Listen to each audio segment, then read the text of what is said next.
1588. Wadi Moses, NUP 1480.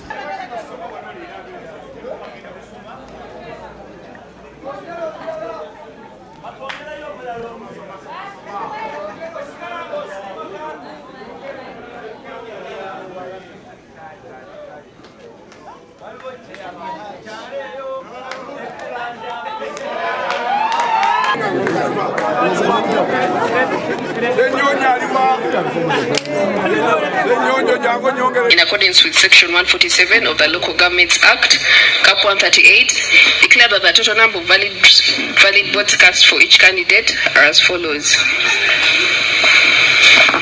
Lukoya Francis Mukome, NRM, 50,254.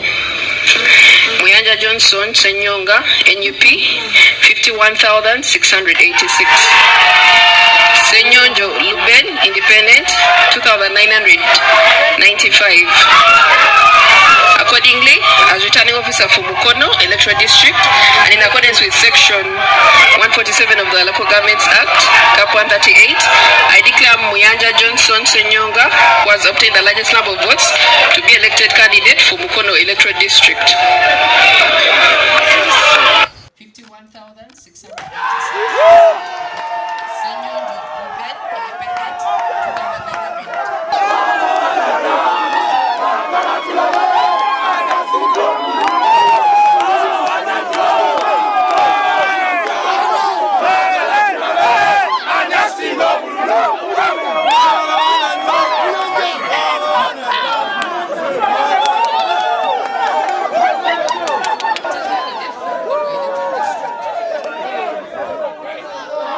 Toko okwebaza ennyo Katonda ne bannamukono okutwalira awamu olw'obuwanguzi buno, era njagala okukakasa abantu baffe nti nze okuweereza okutaliimu nguzi, okuweereza okutaliimu kibbattaka, okuweereza okugenda okugattako ku bannamukono nga tutunuulira ebyo ebintu ebiyamba abantu baffe mu bitundu kino omuli amasomero, amalwaliro, enguudo, okukwata obulungi ssente za gavumenti z'enaabaweerezanga okukola emirimu omuli ezo ezigenda mu bavubuka, mu bakyala ate n'ez'enkulaakulana.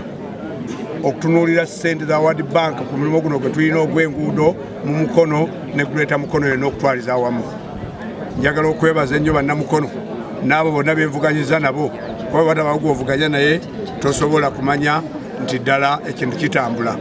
Nsiima nnyo bannamawulire abakozenga okutuusa eddoboozi lyange mu bantu kuba obudde bwali butono nga tusobola kugamba nti mu myezi ebiri weetooloola ebyalo ebisoba mu 6 n'omalako.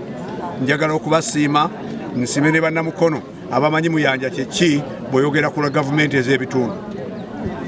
Njagala okwebaza bonna abakoze okulaba nti tuwabaawo kunyigiriza kyakubba kalulu, obululu buno bwabaddemu okuyiwa obululu mu bitundu ne tugoba abantu, naye Mukama era ayolesezza amazima. Tulabye enjuyi zonna mubuuka nga ne bali babuuka, akatemba gwe mukozawo tetumutegedde. Bali lubadde luzungu, kubanga eggwanga lino erisinga oluzungu lutawaanya nnyo abantu baffe. Ate olutuliro lwaga nti atuddire mu Luganda, ekikulu mu ab'amawulire mbaddewo mbikutte ne declaration forms zisigalawo. Bino si bya katemba era okubuuka, naye era balina okubuuka kuba okufunayo obwo olaba nti ddala wabaddewo okwagala okulya n'okukombesa wano. Ndaba NRM okwesogga banyigirize wakatiko k'ebyokulonda takyayinza kukyusa. Abantu bakola batyo bintu, amazima gasigala mazima, ekituufu kisigala kituufu.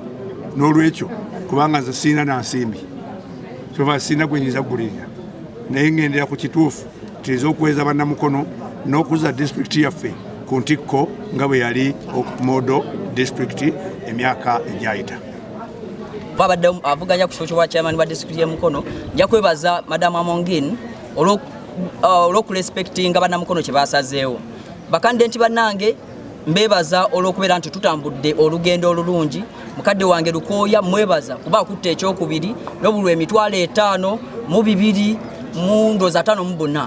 Ate era n'enjoyezaayoza ne mukadde wange Muyanja Senyonga olw'obuwanguzi bwatuuseeko obw'emitwalo 5 mu 10 ndooza mu 6 n'obugwamu awo. So twebaza bwebaza bannamukono.